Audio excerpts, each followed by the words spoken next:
The Veldari High Command had expected many outcomes when they descended upon Outpost Epsilon 12, humanity's smallest and most remote colony. What they hadn't expected was complete annihilation within 5 minutes of making planetfall. Commander Rysek of the Veldari Armada gazed through the viewport at the tiny blue-green moon orbiting the gas giant Theros 9. Almost dismissible on any star chart, Epsilon 12 housed precisely 47 human colonists, according to Veldari intelligence. The outpost was little more than a research station perched on the edge of claimed space, the perfect target for the Veldari's first strike against humanity. Pathetic, Rysek's second-in-command, Officer Nix, sneered.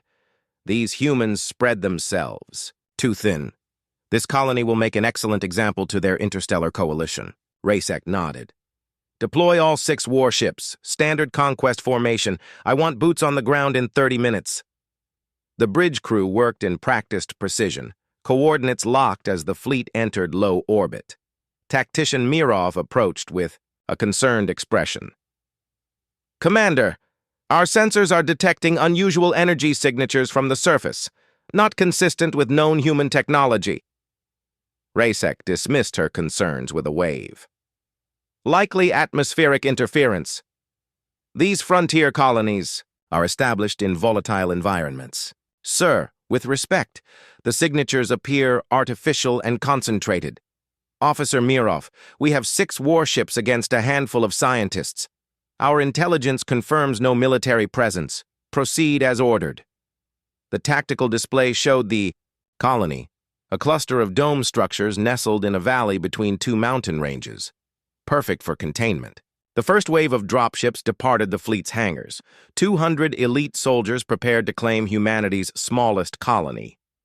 Dropships entering atmosphere, Communications Officer Vel announced.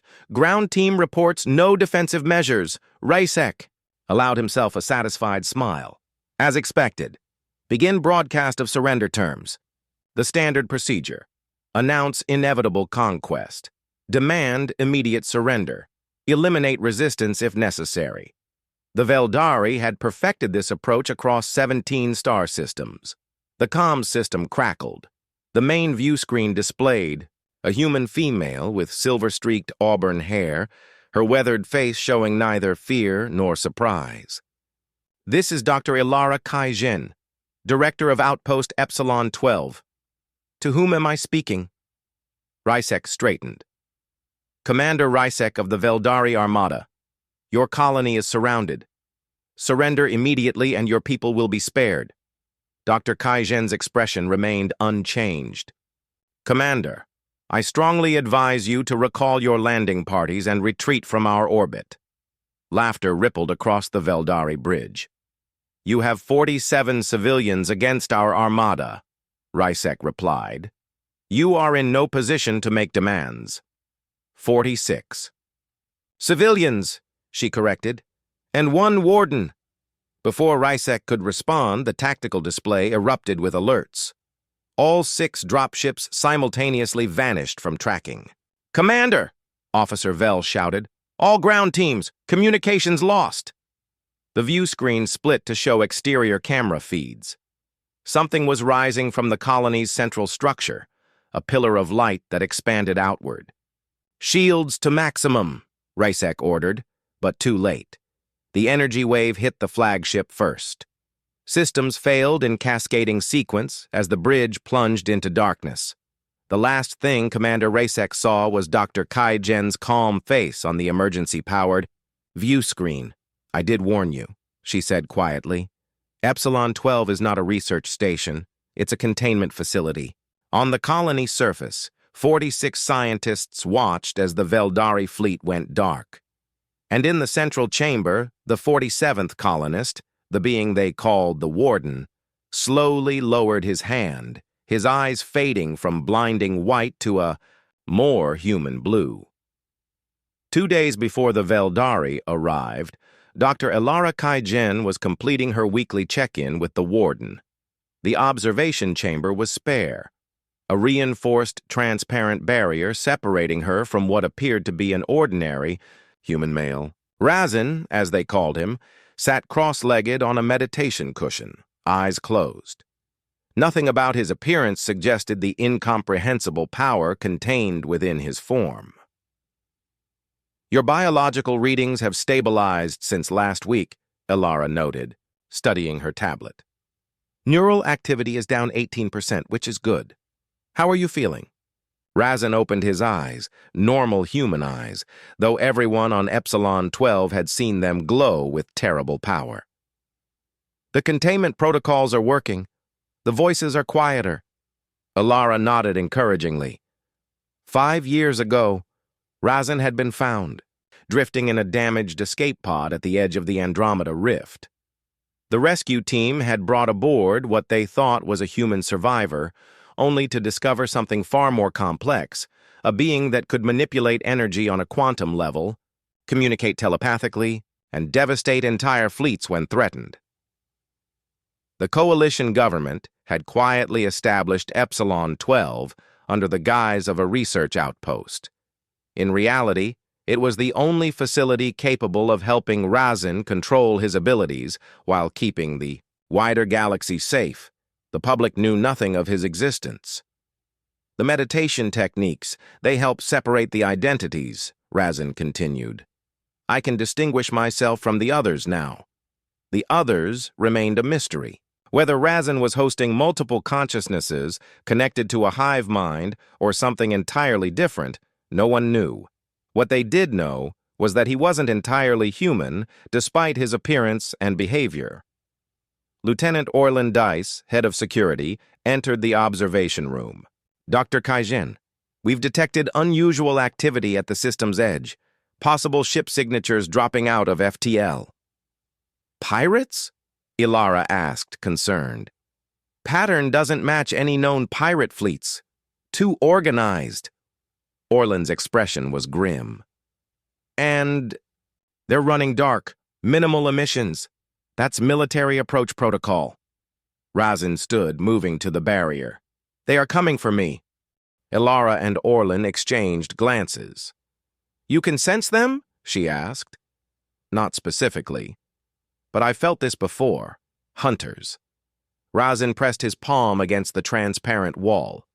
"You need to evacuate the station.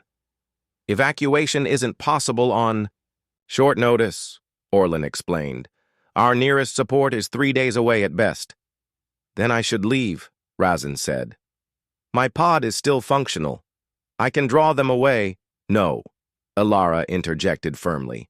"The pod's shields wouldn't last against a military vessel, and we have no idea what would happen if you were captured."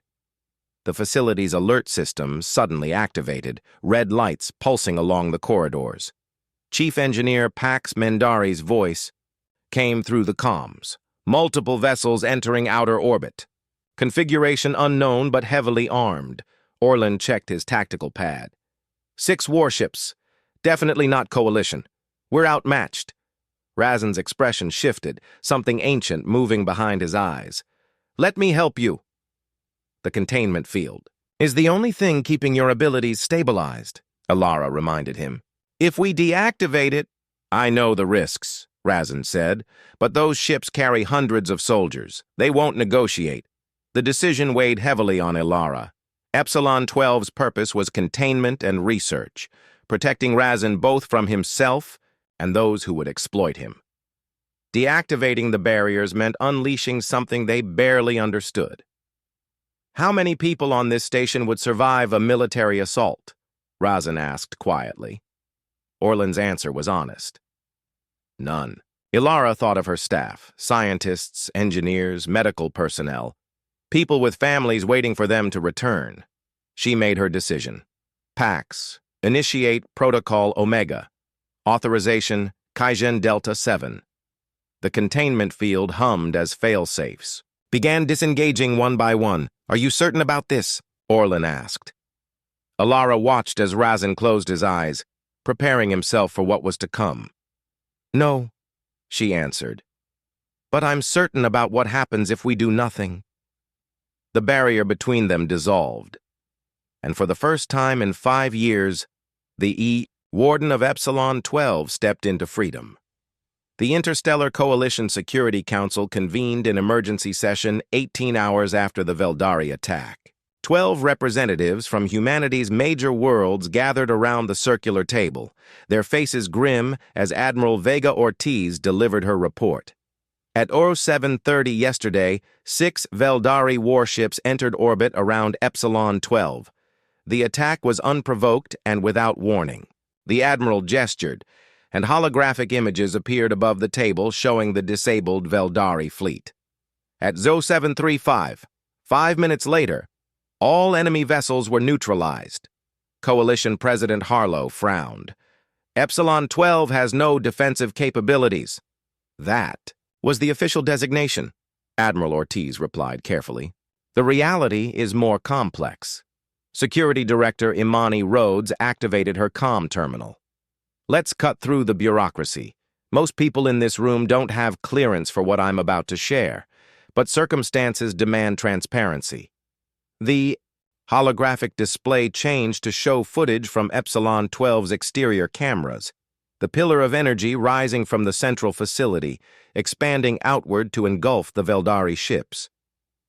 "What am I looking at?" demanded Representative Joe of the Mars Confederation. "Project Sentinel," Director Rhodes answered. "Epsilon 12 was established to house and study a single entity of unknown origin. We designated this entity the Warden." Murmurs spread around the table as Director Rhodes continued. 5 years ago, a coalition rescue vessel recovered what appeared to be a human survivor from a damaged escape pod. This individual, who calls himself Razin, demonstrated abilities that defy our current understanding of physics. And you kept this from the Council? President Harlow's voice was cold. By unanimous agreement of the previous administration, Rhodes replied evenly. The potential implications, both scientific and military, were deemed too sensitive for general knowledge. Admiral Ortiz resumed her report. The Veldari ships have been disabled but not destroyed. All systems were neutralized simultaneously. Their crews are alive but in a state of suspended animation. "What does the Warden want?" asked Representative Joe. Director Rhodes shook her head. "That's the extraordinary thing. Despite his abilities, Razin has been cooperative and peaceful. He voluntarily entered containment, expressing concern about the safety of others. The decision to use his abilities against the Veldari was made by Epsilon 12's director as a last resort." "Where is he now?" President Harlow asked. "Still at the facility, having returned to voluntary containment after the incident." Dr. Kaizen reports he's stable but weakened from the exertion. The council chamber fell silent as the implications settled. Humanity had just revealed, to potential enemies, a power beyond anything previously demonstrated in known space. "We should have used conventional forces to handle the Veldari," General Archer objected. "Now every hostile species will know about this asset." "There wasn't time," Admiral Ortiz countered. "Our nearest response fleet was 3 days out." Representative Dave Joe leaned forward. "What concerns me is the response from the Galactic Assembly. Using a weapon of this magnitude." "The Warden is not a weapon," Director Rhodes interrupted sharply. "He's a sentient being who defended a colony from unprovoked aggression." "The distinction may be lost on the Assembly," President Harlow noted. "We need to control the narrative before rumors spread." The discussion continued for hours, shifting from security concerns to ethical questions about Razin's containment, to diplomatic strategies for handling the inevitable inquiries from other species. Meanwhile, on Epsilon 12, Ilara Kaizen sat. Across from Razin in his chamber, the containment field once again active between them. "The council is meeting now," she informed him. "They're deciding how to proceed." Razin nodded slowly. "They're afraid of what I am." "They're afraid of what they don't understand," Ilara corrected. "And what happened to the Veldari? It was remarkable but concerning." "I didn't harm them," Razin said. "I simply disconnected them. They're dreaming now, but they'll wake when you wish." Ilara studied him with new eyes. The gentle being who had submitted to tests and containment for 5 years had just neutralized 6 warships with a gesture. "What are you really?" she asked, the question she'd avoided for years. Razin smiled sadly. "I'm still discovering that myself, but I'm beginning to remember fragments of what I was before." "And what were you?" His eyes flickered briefly with that inner light. "Something old, something that watches, a guardian of boundaries." Across the facility, the communications array activated as the first signals arrived from neighboring star systems. Word was spreading quickly through the galaxy. Humanity's smallest colony had just revealed its greatest secret. The Galactic Assembly Hall buzzed with tension. Representatives from 27 spacefaring civilizations gathered in the massive chamber on neutral Praxis Station, the emergency session called just days after the Veldari incident. Ambassador Lyra Takani stood alone at the human delegation podium, facing the semicircle of alien representatives. The Veldari emissary, Delegate Morvax, occupied the accusation position at the chamber's center. "The Interstellar Coalition has violated the Praxis Accords by deploying a weapon of mass destruction," Morvax declared, his scaled skin flushing, deep crimson with anger. "Our fleet was conducting routine patrol operations near disputed territory when they were attacked without warning."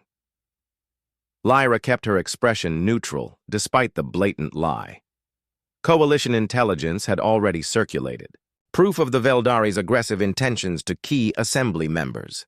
"The Assembly recognizes Ambassador Takani," announced the Juxian Arbiter, the appointed neutral party. "Thank you, Arbiter." Lyra's voice was measured. "The Veldari account is demonstrably false. Their fleet deployed dropships with armed soldiers against a civilian research outpost. Our colony acted in self-defense using available means," Morvax hissed. "A research outpost containing a weapon that disabled 6 warships instantaneously? The Coalition has been developing prohibited technology in secret." The Assembly erupted in overlapping translations and arguments. The Arbiter raised all 4 hands for silence. "Ambassador," the Arbiter addressed Lyra, "the Assembly requires clarification on the defensive capability used at Epsilon 12. Our records show no registered defensive installations at that location." This was the moment Coalition leadership had dreaded and prepared for. After heated debate, they had settled on a policy of limited transparency. "The defense of Epsilon 12 was not a technological weapon," Lyra stated. "It was carried out by a single sentient being who resides there voluntarily." The chamber fell silent before erupting again, louder than before. The concept was almost incomprehensible. One being neutralizing an entire fleet. The Ketra delegate, a crystalline entity that communicated through light patterns, flashed rapidly. The translation came through the chamber speakers. "Impossible. No known sentient species possesses such capabilities." "We agree," Lyra replied. "The individual in question is not of human origin, nor of any catalogued species. He was discovered 5 years ago and has been under observation since." "You captured an unknown entity and weaponized it against your enemies," Morvax accused. Lyra stood firm. "We offered sanctuary to a being in distress. He acted independently to protect those who had protected him. The Veldari crew remains unharmed, merely incapacitated." The Arbiter gestured to a data panel. "This is confirmed. The Coalition has offered to revive and return all Veldari personnel as a gesture of good faith." Ambassador Velor of the Ashtari Sovereignty, one of the oldest spacefaring civilizations, spoke for the first time. "The question before this assembly is not merely one of the Praxis Accords, but of something far more significant. If Ambassador Takani's account is accurate, we are witnessing the emergence of a power beyond our collective understanding." The elderly ambassador's words carried weight. The Ashtari had explored the galaxy long before most present species achieved spaceflight. "We propose a verification committee," Valor continued. a diplomatic delegation to Epsilon 12 to assess the situation directly. Morvax objected immediately. The coalition will simply hide their weapon. The coalition accepts the proposal, Lyra replied, ignoring the Veldari. We will allow a limited delegation supervised access to Epsilon 12, including contact with the being in question, provided safety protocols are observed. The Arbiter conferred with senior delegates before announcing, the Assembly approves the verification mission. Delegates from the Ashtari, Ketra, Juxian, and Veldari governments will comprise the committee. As the session concluded, Ambassador Valor approached Lyra privately. A bold move, Ambassador Takani, the ancient being observed. You realize what will happen when the delegation meets your guest. Lyra had spent enough time among the Ashtari to recognize when they were probing for information. I'm not sure I understand your meaning, Ambassador. Valor's multifaceted eyes studied her. There are old stories among the elder races, beings of pure energy who walked between stars before any of our civilizations existed. Guardians, some called them, others named them arbiters of existence. A chill ran down Lyra's spine. These are just legends, surely. All legends have origins, Ambassador. Valor's voice lowered. If your warden is what I suspect, you haven't simply discovered a powerful ally. You've awakened something fundamental to the galaxy itself. As the Ashtari ambassador departed, Lyra activated her secure communicator. This information needed to reach Epsilon 12 immediately. The Coalition had believed they were protecting a unique entity, but they might instead be custodians of something far more ancient and significant. And now, representatives from across the galaxy were coming to see him. The diplomatic shuttle descended through Epsilon 12's atmosphere, carrying ambassadors from 4 civilizations to humanity's most closely guarded secret. Dr. Alara Kaijen waited in the landing bay alongside Security Chief Orlen and Ambassador Takani, who had arrived, ahead of the delegation. Are you certain about this? Orlen asked for the 3rd time. Once they see him, the decision is made, Ambassador Takani interjected. We can't put this back in the box. The Veldari have already spread their version through half the galaxy. The Mai shuttle's landing gear extended, touching down on the platform with a soft thud. The airlock cycled, and 4 figures emerged. The massive insectoid Juxian arbiter, the crystalline Ketra delegate, the scaled Veldari representative, and finally, the ancient Ashtari ambassador Valor. Welcome to Epsilon 12, Ilara greeted them formally. I'm Dr. Kaijen, Facility Director. The Veldari delegate Morvax scanned the landing bay with transparent hostility. Where is this weapon you claim is a being? Razin has agreed to meet with you in a controlled environment, Ilara explained. If you'll follow me. The central observation chamber had been modified for the meeting. The usual containment field remained, but comfortable seating for various physiologies had been arranged on the visitor's side. Behind the transparent barrier, Razin sat calmly, dressed in simple clothing. Ambassador Valor moved ahead of the others, approaching the barrier with what appeared to be reverence rather than caution. It's been many millennia since one of your kind has revealed themselves, the Ashtari said softly. Razin tilted his head, studying the ancient being. You recognize what I am. The Ashtari remember the Guardians, Valor replied, though most believed your kind had departed this dimension long ago. The other delegates exchanged confused glances. The Ketra flashed rapidly, translation following. What is this discussion? What is a Guardian? Razin looked at each delegate, in turn. I did not retain full awareness of my nature when I arrived in this form. My memories have been returning gradually. Convenient, sneered Morvax. A being of conveniently unlimited power, with convenient amnesia. Razin smiled slightly. Your skepticism is warranted. I would question such claims myself. He turned to Dr. Kaijen. With your permission, I can demonstrate what I've remembered. Alara hesitated, then nodded. The delegates should understand what they're dealing with. Razin closed his eyes, and the air in the chamber seemed to thicken. The lighting dimmed, though no controls had been touched. Above their heads, a three-dimensional image formed, a map of the galaxy unlike any charting system known to the assembled species. Glowing points of light appeared throughout the projection, concentrated in certain regions. Before there were civilizations, Razin said, his voice somehow deeper. There were the Guardians. We emerged from the first stars, beings of pure consciousness and energy. Our purpose was to maintain balance in the early universe, to protect the conditions necessary for life to evolve. The galactic image shifted, showing the movement of energy currents through star systems. As intelligent species arose, most Guardians withdrew from direct interaction. We became observers, intervening only when cosmic forces threatened multiple worlds. The Juxian arbiter chittered softly.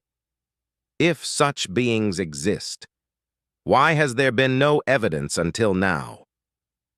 There has been evidence, Ambassador Valor countered. Throughout our histories, unexplained phenomena, ancient texts describing beings of light. The oldest Ashtari archives speak of entities who could calm stars and move worlds. Razin nodded. My kind operates beyond normal perception, but occasionally, when necessary, we assume physical form to interact with corporeal beings.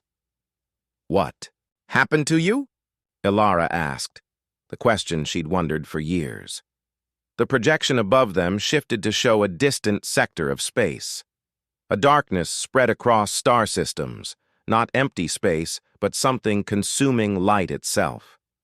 I was wounded while containing a breach between dimensions, Razin explained.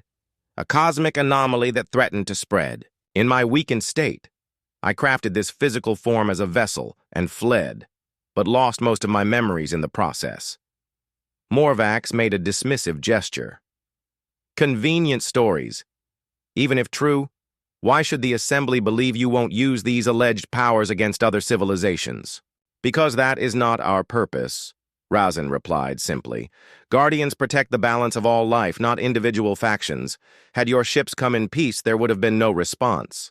The Ketra delegate flashed in patterns indicating deep thought before communicating. If you are indeed this Guardian, why remain in containment?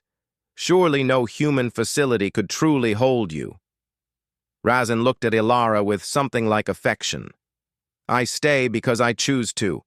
Because in my diminished state, these humans offered sanctuary instead of exploitation. And because the containment field helps stabilize my consciousness as I recover. Ambassador Valor approached the barrier again. The Assembly must know. Are there others of your kind still active in the galaxy?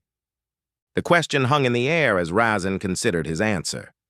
Yes, he finally said, though few maintain physical form as I do now. But they are watching, always. The harmony of existence remains their concern. As the revelation settled over, the delegation, the implications were clear. The galaxy was not as understood or as unchaperoned as any civilization had believed, and humanity's smallest colony had somehow become home to one of creation's most ancient guardians. 3 months after the diplomatic delegation's visit to Epsilon 12, the facility had transformed. Gone were the military-grade containment systems and security checkpoints. In their place stood an open campus of interconnected buildings, the central structure now a soaring dome of transparent material that allowed views of the gas giant Theros 9 filling the sky. Dr. Alara Kaijen stood on the observation platform, with Ambassador Takani watching as representatives from 12 species mingled in the garden below. Epsilon 12 had become the most unlikely diplomatic hub in the galaxy. The Interstellar Cooperation Initiative, Lyra mused, reading from her tablet. 27 worlds have signed on already, even the Veldari, though they're still being difficult. About it, Ilara smiled. Amazing what a near miss with annihilation will do for diplomatic relations. Below them, Razin moved among the delegates, no longer contained behind barriers. Though he maintained his human appearance for ease of interaction, subtle changes had become apparent as his recovery progressed. A faint luminescence to his skin, eyes that occasionally shifted color with his mood. The Coalition Security Council is still nervous, Lyra admitted. Having a being of his power operating independently makes them uneasy. Razin has been clear about his autonomy, Ilara replied. But his interests align with ours, preserving life, preventing conflicts that could escalate beyond control. The past months had brought revelation after revelation. With Razin's guidance, scientists had begun to understand cosmic energy patterns previously invisible to instruments. Historians discovered references to Guardian interventions throughout multiple species' histories, subtle nudges that had prevented extinctions or catastrophic wars. Most significantly, communication had been established with 3 other Guardians in distant sectors, beings who had maintained observer status for millennia. Their message was consistent. Razin's choice to interact openly with corporeal civilizations was unprecedented but accepted. There he goes again. Lyra nodded toward Razin, who had stepped away from the gathering and was gazing upward with intense concentration. Ilara checked her tablet, noting the spike in energy readings. Another dimensional stabilization. That's the 3rd this week. Since regaining more of his abilities, Razin had begun actively repairing cosmic disturbances invisible to conventional science. These moments of focused power were brief, but awe-inspiring. Reality itself seemed to bend slightly around him. "Commander Orlan approaches," Razin said without turning as the security chief joined them on the platform. Orlan had abandoned his military uniform for diplomatic attire, though the transition hadn't been entirely comfortable. "The Ketra delegation has proposed establishing a permanent embassy here. That's the 5th request this month." "Space is becoming limited," Ilara noted. "We designed this facility for research, not as a diplomatic crossroads. That may change." "Soon," Razin said, joining their conversation. "I've completed my survey of this system." The 3 humans turned to him with interest. Razin had spent weeks examining Theros 9 and its moons at a level beyond their instruments' capabilities. The gas giant contains unusual energy patterns, natural formations similar to what my kind once used as nexus points. With some adjustments, it could serve as a hub for instantaneous travel between star systems. Lyra stared at him. "You're talking about a new form of faster-than-light travel?" "Not exactly new," Razin corrected. "Very old, actually. The pathways already exist. They've simply been dormant since the Guardians withdrew from regular interaction." The implications were staggering. Current FTL technology required massive energy expenditure and was limited to larger vessels. What Razin proposed would transform interstellar relations, trade, and exploration. "This is why you chose to reveal yourself now," Ilara realized suddenly. "This wasn't just about the Veldari attack." Razin nodded. "My recovery was approaching completion regardless, but the confrontation provided an opportunity, a way to introduce these concepts gradually rather than overwhelming your civilizations." "And the other Guardians?" Orlan asked cautiously. "They approve of sharing such knowledge?" "The consensus is that several galactic civilizations have reached sufficient maturity," Razin explained. "Not for all Guardian knowledge, but for the next stage of cosmic understanding." A comfortable silence fell between them as they watched the diplomats below. Species that had been enemies for generations now engaged in cautious but genuine cooperation, united by the revelation that they were not the universe's most advanced inhabitants, merely its most recent. "When does construction of the transit hub begin?" Lyra finally asked. Razin smiled, his eyes briefly flashing with that internal light. "It already has. Look," he gestured toward Theros 9. For a moment, nothing seemed different. Then, subtle patterns became visible in the gas giant's atmosphere, geometric formations emerging as cloud layers shifted, revealing a structure that existed simultaneously in normal space and somewhere else entirely. Humanity's smallest colony, Ilara said quietly, about to become the galaxy's greatest crossroads. Razin placed a hand on her shoulder. Your people took in a stranger and showed compassion rather than fear. That choice, made by 47 humans on a remote outpost, has altered the path of multiple civilizations. As night fell on Epsilon 12, the lights from the diplomatic gathering below reflected against the dome, while above, the massive form of Theros 9 began to pulse with new energy, the first visible sign of a fundamental shift in the galaxy's connections. What had begun with an attack lasting 5 minutes had transformed into a new era of possibility. The universe, it seemed, had been watching humanity all along and found them worthy.